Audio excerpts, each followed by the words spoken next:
Hello दोस्तों। तो अगर आप भी एक मिलीनियर बनना चाहते हैं तो इस वीडियो को एंड तक ज़रूर देखिए, क्योंकि इस वीडियो में मैं आपको द ऑटोमेटिक मिलीनियर बुक के कुछ ऐसे पॉइंट्स बताऊंगा जिससे आप इजीली रिच बन सकते हैं, वो भी सिर्फ अपनी सैलरी के थ्रू। चाहे फिर आपकी सैलरी कितनी भी हो, 15,000, 20,000 या 50,000। इस वीडियो को देखकर आप मिलीनियर बने या ना बने, पर आपका माइंडसेट मिलीनियर वाला ज़रूर बन जाएगा। इसलिए आज की वीडियो में मैं आपको सिखाऊंगा कि अपनी इनकम को वाइसली यूज़ करके कैसे आप एक मिलीनियर बन सकते हैं। तो चलिए जान लेते हैं इस बुक के कुछ इंपॉर्टेंट लेसन्स को।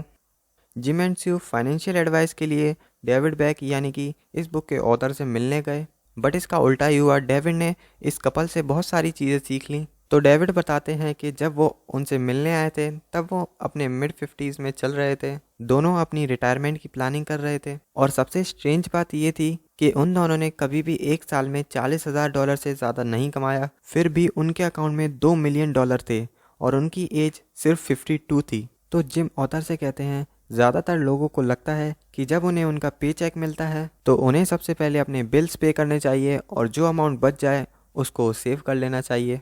मतलब कि पहले बाकी सबको पे कर दो और लास्ट में खुद को पे करो। बट हमारे पेरेंट्स ने इसका उल्टा सिखाया है, मतलब पहले खुद के लिए सेव करो, उसके बाद बिल्स पे करो।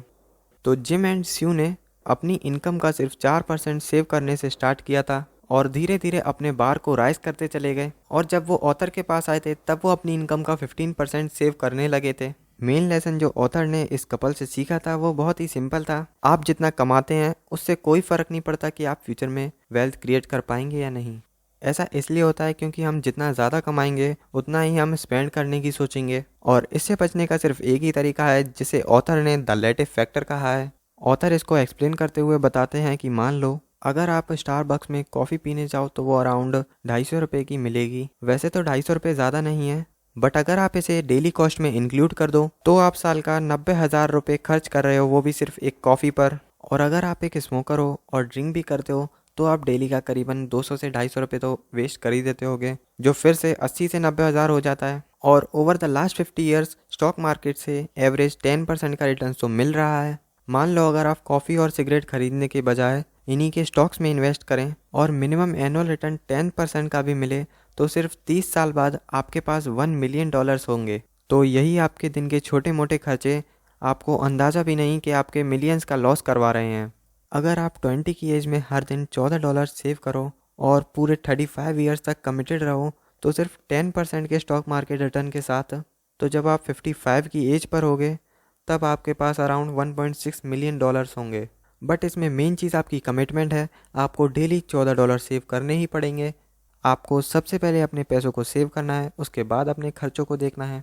ऑटोमेटिक मिलीनियर बनने के लिए आपको अपनी इनकम का मिनिमम 10% तो सेव करना ही होगा, और अगर इससे ज़्यादा हो तो और अच्छा है, तो आपको फाइनेंशियल फ्रीडम बहुत जल्दी मिल जाएगी। बट इन 10% को सेव करने के लिए मंथ के एंड का वेट मत करना। जब आपके पास अपनी सैलरी आती है तभी इस 10% को उसमें से निकालें। ऑथर एक रूल बताते हैं, if it requires a lot of discipline it probably won't work.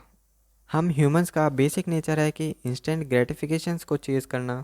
अगर आगे जाकर कई सालों बाद हमें कोई बेनिफिट मिलने वाला है तो उसके लिए आपको लॉट ऑफ एफर्ट्स और डिसिप्लिन की ज़रूरत पड़ेगी, जो कि ओवर द टाइम इंसान लॉस्ट कर देता है, क्योंकि हर कोई 24 घंटे मोटिवेटेड नहीं रह सकता। आप आज अपने फ्यूचर के लिए प्लान कर रहे हो क्योंकि आप आज मोटिवेटेड फील कर रहे हो, तो हो सकता है कि आप कल उन पैसों को सेव करने की जगह कॉफ़ी या सिगरेट पी लो। बिल्कुल ऐसा ही जिम एंड स्यू के साथ भी हुआ था।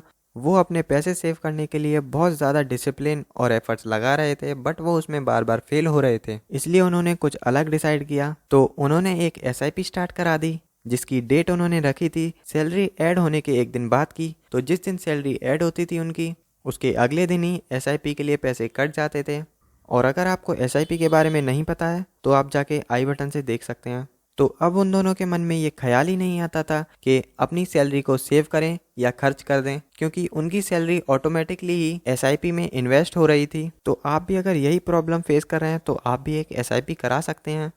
बट लाइफ हमेशा परफेक्ट नहीं होती, बल्कि ये हमेशा हमारे प्लान्स के अपोजिट ही रहती है। तो हो सकता है कि आप अपनी जॉब खो दो या फिर कोई हेल्थ प्रॉब्लम आ जाए, तो उससे भी आपका फाइनेंशियल फ्रीडम का प्लान ख़राब हो सकता है। इसलिए आपके पास एक इमरजेंसी फंड ज़रूर होना चाहिए, जो कि कम से कम 6 से 18 महीने तक चल जाए।